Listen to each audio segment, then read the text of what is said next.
Em 1921, um homem ganhou o Prêmio Nobel da Física por ter resolvido um dos problemas mais persistentes da época, o efeito fotoelétrico. E quem era esse homem? Albert Einstein. Geralmente nós lembramos de Einstein por causa da relatividade, só que as contribuições que Einstein fez para a física foram tantas e de tanto peso e significância que muitas vezes elas são esquecidas e a gente lembra só da relatividade. Então, esse vídeo trata especificamente de uma delas, o efeito fotoelétrico, que ao contrário do que muitas e muitas pessoas imaginam, foi essa teoria e não a relatividade que deu para o Einstein o Prêmio Nobel. Só que antes, um pouco de contexto. No começo dos anos 1900, os físicos tentavam resolver um problema que tinha torturado as mentes mais brilhantes da época. Esse problema era a catástrofe ultravioleta. Eu já fiz um vídeo sobre ela e eu recomendo que vocês assistam, só que como eu sei que nenhum de vocês vai assistir, basicamente o problema é: nenhuma teoria existente na época conseguia explicar o que era observado experimentalmente. Nós temos um corpo negro, cuja definição física é um corpo que absorve toda a luz que incide sobre ele. Por isso, ele é negro. Só que quando esse corpo emite essa luz, ele forma um gráfico bem específico que só existe quando essa luz é emitida por um corpo negro. Só que todas as teorias existentes até então criavam um problema de conservação de energia. Elas diziam que qualquer corpo negro deveria emitir uma quantidade infinita de raios gama. Só que isso obviamente não é verdade. Se isso fosse verdade, você morreria de uma dose letal de raios gamas acendendo um fósforo, o que obviamente não acontece. Esse problema foi resolvido em 1900 por um físico chamado Max Planck. Planck postulou que os corpos negros não poderiam emitir luz de qualquer frequência, e sim só luz que fosse múltipla inteira de uma frequência fundamental. Essa foi a base da física quântica. Dizer que alguma coisa é quântica ou quantizada simplesmente quer dizer que essa coisa não pode assumir qualquer valor. Ela tem que ser um múltiplo de um número fundamental, o que nós chamamos de um valor discreto. Só para dar uma noção melhor, entre o número 1 e o número 2 existem infinitos números. Por exemplo, 1, 1,15, 1,115, 1,8975 e assim vai, você entende a ideia. Mas numa teoria quântica, os valores só podem ser números que são múltiplos inteiros de um número fundamental. Se por acaso esse número fundamental for 1, o próximo múltiplo inteiro será 2, depois 3, depois 4 e assim vai. Só que essa teoria quântica ia diretamente de encontro com a teoria clássica da luz. De acordo com a teoria clássica da luz, a luz era uma onda contínua que varria um espaço e preenchia ele como um todo. Só que uma das consequências da quantização é que a luz não é mais contínua. Ela é formada por pequenos pacotes que hoje em dia nós chamamos de fótons. Agora voltando ao Nobel do Einstein. A teoria clássica previa que, emitindo uma luz qualquer sobre uma chapa metálica, essa luz deveria excitar os elétrons e arrancá-los da superfície da chapa metálica.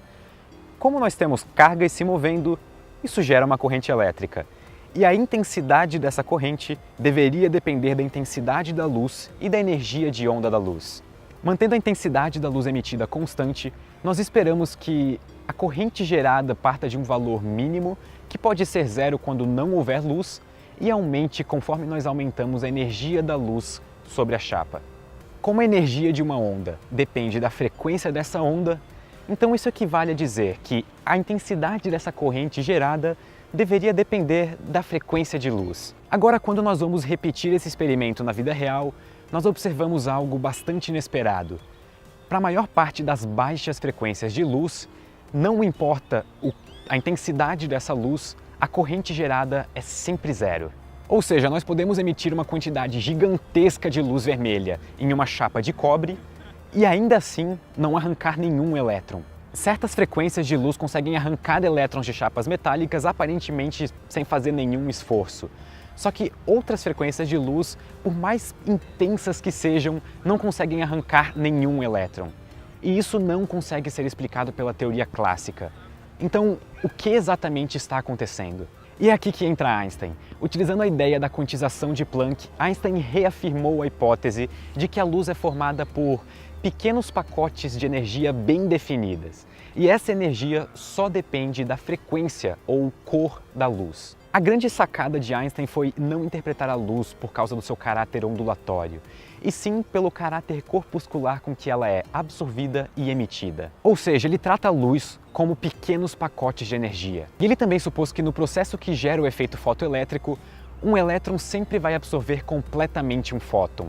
Isso é extremamente importante, porque significa que fótons nunca vão ser metade absorvidos ou um valor quebrado. É essa característica que explica por que algumas frequências de luz conseguem arrancar elétrons do metal e outras não. Todo elétron fica ligado nesse metal por uma certa energia de ligação. Isso significa que para tirar esse elétron dessa chapa metálica, nós precisamos fornecer a ele uma energia maior do que essa energia de ligação. Como elétrons só absorvem fótons inteiros, isso significa que se o fóton foi absorvido e o elétron foi desprendido do metal, então evidentemente ele absorveu um fóton que possui uma energia maior do que a sua energia de ligação.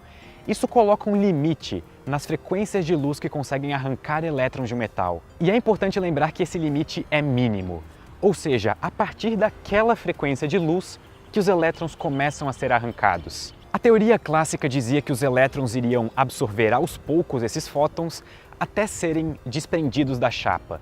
Só que a teoria do Einstein dizia exatamente o contrário.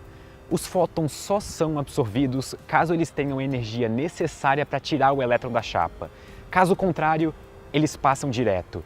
E esse processo é instantâneo. O problema do efeito fotoelétrico e a catástrofe ultravioleta parecem ser dois problemas que não estão relacionados na física. Mas a solução dos dois é a mesma. A luz deve ter energia quantizada. Só que a relação delas vai ainda mais longe, porque uma mesma grandeza física aparece como solução dos dois problemas, a constante de Planck. Cada problema separado talvez simplesmente indicasse que a luz se comporta de maneira esquisita às vezes.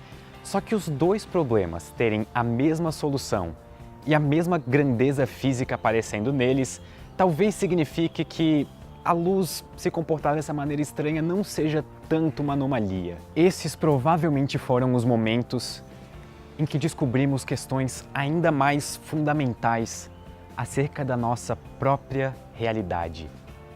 Esse é o princípio da mecânica quântica. Muito obrigado e até a próxima.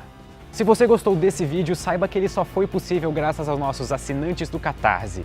Então, se você quer ver mais vídeos como esse, com maior frequência, maior qualidade e com cada vez mais e mais conteúdo diversificado, considere virar um dos nossos assinantes. As recompensas começam a partir de R$ 5 e são recompensas maravilhosas. O link vai estar na descrição e muito obrigado!